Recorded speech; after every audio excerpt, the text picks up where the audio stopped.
Our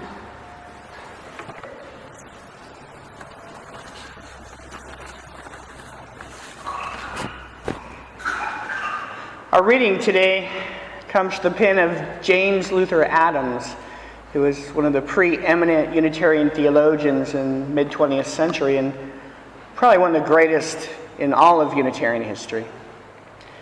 He writes about the 5 major ingredients of covenant. Human beings, individually and collectively, become human by making commitment, by making promise. The human being as such, Martin Buber says, is the promise-making, promise-keeping, promise-breaking, promise-renewing creature. The human being is the promise-maker, the commitment-maker. The covenant is a covenant of being. It is a covenant with the creative, sustaining, commanding, judging, transforming powers which may be interpreted theistically or non-theistically, humanistically. In a religious covenant, the orientation is to something we cannot control, but something upon which we depend, even for our freedom.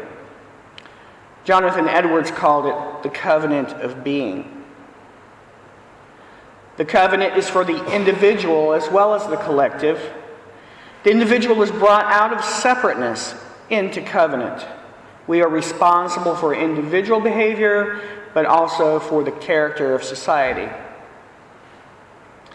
The covenant is responsible for, and is especially directed toward the deprived, whether these people be suffering from neglect and injustice, or those who are caught in a system that suppresses them, that suppresses their own self-determination.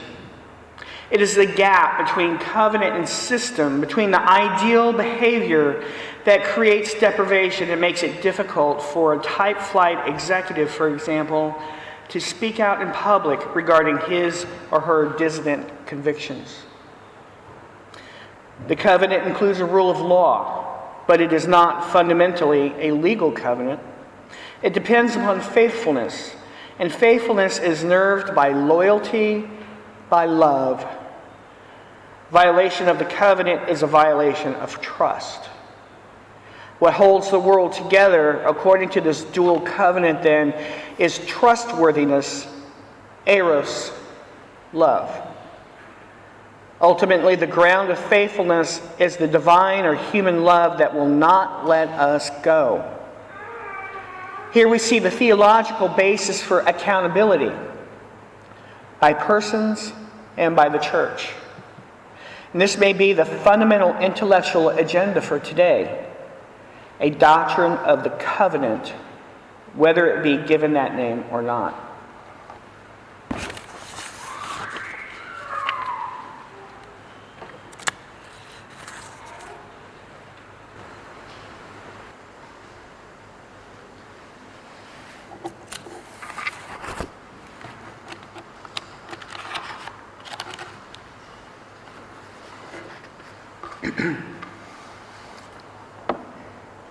Enriched by our differences and joined together in our search for meaning, we covenant with ourselves and each other to seek truth in a spirit of love, to strive for justice, and to serve others with a joyful heart. We began this service this morning by speaking these words. Why do we do this? And what do they really mean? I think that when we speak words like this, words of promises and covenant, we're stating what we hold sacred and holy. We're essentially saying to ourselves, each other, and the world, this is who we are and what we believe in. This is our doctrine, our fundamental ground of being, and this is how we plan on living it. It's imperative that we, UU congregations, know and understand our basic essence. For without such awareness, we cannot possibly commit authentically to our goals and engage with our world effectively. UU theologian James Luther Adams believed that churches whose members fully and authentically understand who they are and what they're about are going to be the very congregations that are the most effective in living out their values. That these congregations are the ones that can change lives and society. In the very short time that I've been here, I've already seen some of what this congregation holds holy and sacred. Suzanne and I have experienced this firsthand, your commitment to serve others with a joyful heart on several occasions by Reverend Peter, Rena, other staff members of this congregation, including when so many of you came out and helped us unload the U-Haul. We've experienced your commitment to the spirit of love by your warm welcome here. And so it came as no surprise to me to hear about all the wonderful things you do in this congregation for each other. You do already a very good job in living your values. And you have the potential to significantly impact society and change lives simply by understanding who you are and how you intend to live in community. But let me tell you a little story about a congregation who didn't do such a good job and didn't understand covenant. Long time ago, in a land far, far away, there was a fledgling church that had a lot of passion and energy to grow and do good things, but it struggled to survive because, well, the people weren't very nice to each other. Some folks had pretty big egos and they thought they knew best how the church should be run and what should be taught. They closed their ears and their minds to anyone else's ideas, and there were major power struggles for leadership. Opposing and divisive factions arose that almost broke the church apart. There were also class issues. There was a lot of wealthy folks there, and honestly, they didn't want the poor folks in their congregation. But one of the basic tenets of their faith was that they were required to include everybody, so they begrudgingly allowed them in. However, even though the poor people were members, they had no real voice, and they were essentially treated as outsiders. Needless to say, because they had not learned to be together in community, their vision, their passion, and their energy was useless. They were unable to accomplish their goals and build the church. Eventually, the founder of the church had had enough of everyone's behavior and attitude, so he wrote them a scathing letter telling them to knock it off, telling them to learn how to love one another. I want to share a little bit of that letter with you. He said, "If I speak in the tongues of mortals and of angels, but do not have love, I am a noisy gong or a clanging cymbal. And if I have prophetic powers and understand all mysteries and all knowledge, and if I have all faith as to remove mountains, but do not have love, I am nothing. If I give away all my possessions, and if I hand over my body so that I may boast, but do not have love, I gain nothing. Love is patient. Love is kind.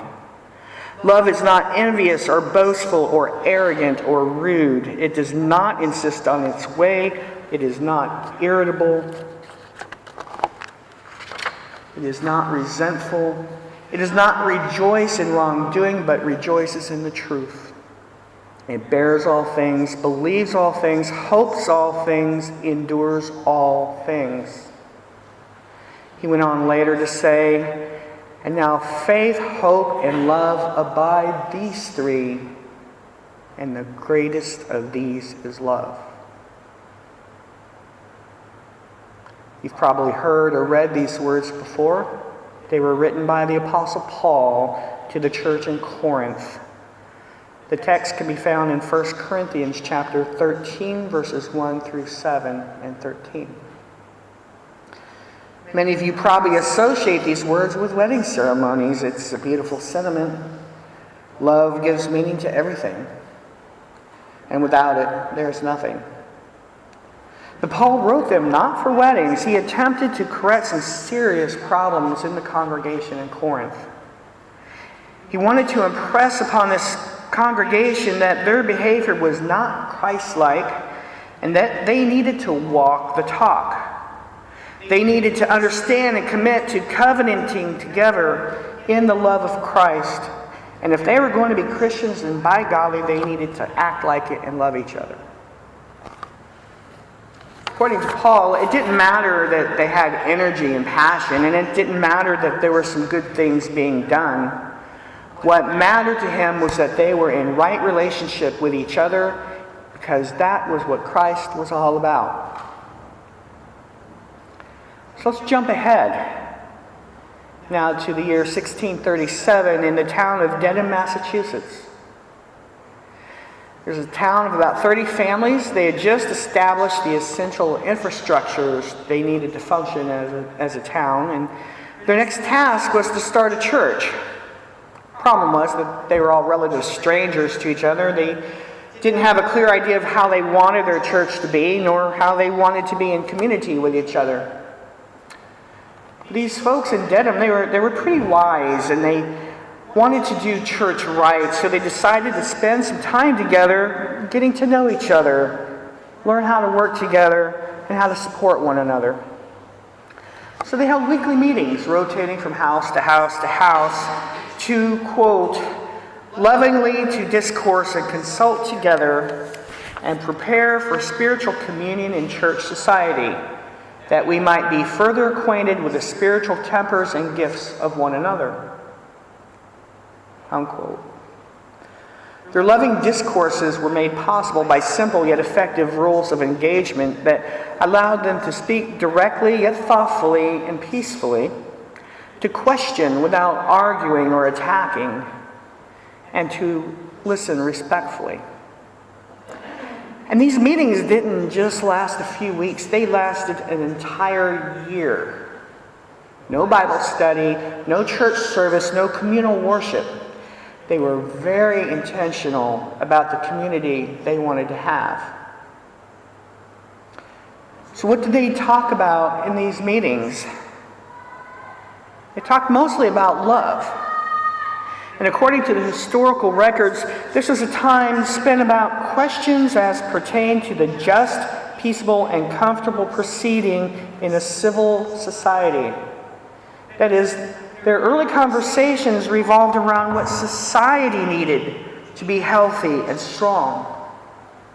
Remember, this was a time when European society was less than desirable, and these folks were literally trying to start society anew. They wanted to grow a just and loving society founded on Christian love. UU minister Alice Blair Wesley, who spoke about the Dedham congregation at great length in her 2000 to 2001 men's lecture series, wrote, These New Englanders assume that the strongest, maybe not the only, but the strongest, clearest, most authentic voice in their whole society for justice, peace, and reasonable laws would come from the free church once it was established. Why? Because they understood the divine will of the loving God of the universe to be for justice, peace, and good laws in the whole society. The task of the free church could be summed in their terms as loving God and loving one another so well that in their own study and discussion, dispute and conference, prayer, consultation, and more discussion in the free church, the members might learn together the divine will of the loving God for their whole society insofar as that will relates to justice, peace, and reasonable laws. And if so, the members would be called, compelled, bound to proclaim it, and try to bring it to bear in their whole society. She goes on to say that the free church is an organization we establish and join so that we may help each other find over and over again in 1,000 varying time frames and settings what are our own worthiest loves, and therefore what these loves now require of us if we are to be loyal in the most meaningful sense in what we do, in our actions, in the way we live. The Dedham congregation desired to model their church on the transformative power of God's love in the fulfillment of the needs of society for justice, peace, and reasonable laws. These were their most worthiest loves, and what they wanted to commit to, rather than to submit to some ecclesiastic or governmental authority. They wanted their members to have the freedom and authority to think, decide, and act in such ways as they saw fit, based on their understanding of God's will. No outside authority, no king, no governor, or other body could dictate policy or process to them. Now, this was pretty radical thinking back then, when it was physically dangerous to buck the system and believe and act with religious autonomy. The bottom line was, our friends in Dedham understood that it was mandatory that they have the freedom as a congregation to search for truth and meaning. And in having that ability, they could live and act authentically according to their beliefs and values. In other words, they wanted the freedom to be able to walk the talk with integrity and intentionality. Unlike the Church of Corinth, these folks knew who they wanted to be. They also seem to understand that covenant is about more than making a promise to be nice to one another, although that's part of it. They seem to understand that there is a deeper and more fundamental thread, a tie that binds, and this tie is called love. And it's about what we believe is sacred and holy in relationships. Relationships with ourselves, our families, our friends, our churches, and within society. And with the holy. And if we are to honor these things that we hold sacred, we are compelled to live our lives intentionally to make manifest in the world our most worthiest loves. Covenant, then, is more of a statement of identity and intention. Not only what we believe, but also of who we are and how we intend to live in the world. Think about your own worthiest loves, personally and congregationally. What are they? To whom or to what do you commit? What do you define as sacred or holy? And by committing to these things, what are you promising? What does this commitment compel you to do? Quaker teacher Douglas Steere puts it, we should not ask ourselves, who am I, but whose am I? Because there is not identity outside of relationship. You cannot be a person by yourself. Given that we are connected, given that we are brothers and sisters, given that we share a future, a planet, a world, how then shall we live? These, I believe, are the questions that covenantal relationships demand to be answered. I think this congregation is already beginning to answer these questions. I see it in your mission statement. Engaging in loving community, ignite personal growth, and serve with integrity. These three things are the sacred and holy things that this congregation has agreed upon. So, as you move forward and make manifest in the world this vision, I challenge you to go deeper and explore more whose you are, to whom are you accountable, and how do you intend to live in light of these realizations. Writing this sermon and asking these questions has caused me to think about what is sacred to me and what I want to commit to. I've been asking myself about what I want to promise to this congregation and how I want to covenant with you. I don't think I can ask you to examine your promises and accountabilities without doing it myself, so here's what I have so far. Whose am I? At this time and place, I'm Suzanne's husband. I am my mother's son. I'm the close friend of a few. I'm a Unitarian Universalist, and I am your intern minister. I'm also a citizen in a very messed up world.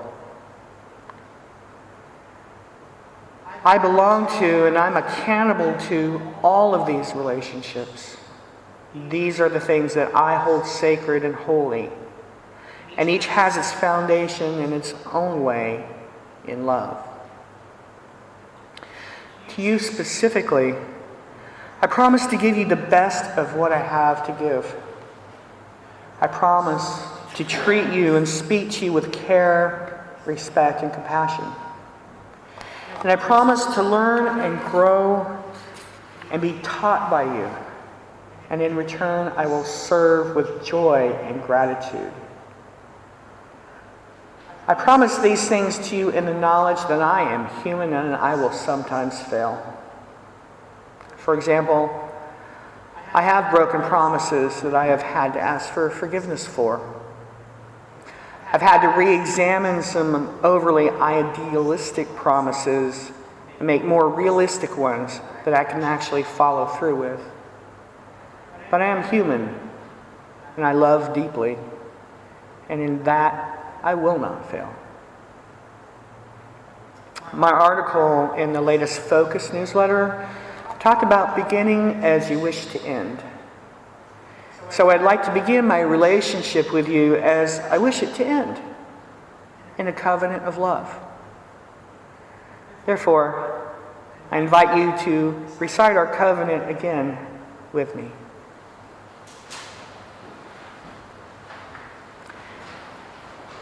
Enriched by our differences and joined together in our search for meaning, we covenant with ourselves and each other to seek truth in a spirit of love, to strive for justice, and to serve others with a joyful heart. What are you compelled to do now? How then shall you live?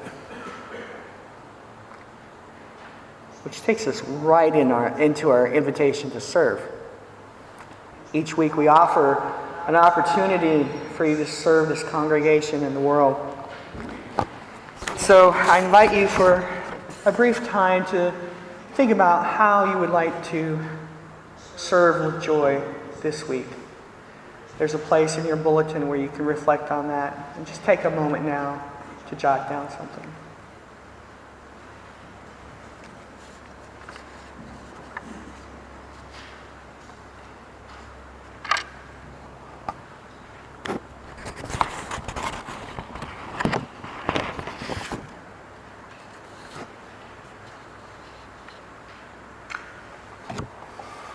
This week's opportunity to serve has to do with the auction. It's one of the best nights on the church calendar. The team that puts this together has a great time, and they're looking for some new faces to join them. This is a great opportunity to get involved, as there are lots of different roles that you can find something to do that fits your skills and your time. There's tasks on auction night that you can do so you can feel part of the team without having to commit to the whole evening. You can welcome people at the registration table. You can tend bar, restock food, check people out at the end of the auction, help with cleanup. There's a lot of stuff you can do. So ask you to think about joining them, and you might want to talk to Donna Harris if you have that interest. I encourage you to talk to Donna if you have the interest. A coveted spot is the auctioneer, and this year there's one spot open to join the team of auctioneers. It's a high energy show, so bring some high energy with you. It doesn't take a lot of time prior to the event, so there's not a huge time commitment. And we can't keep the team running smoothly without having strong leadership, so we have 2 co-chair roles next year. So this is a good time to watch and learn from the leaders now, and so you'll be able to step in next year. I encourage you to really consider helping out.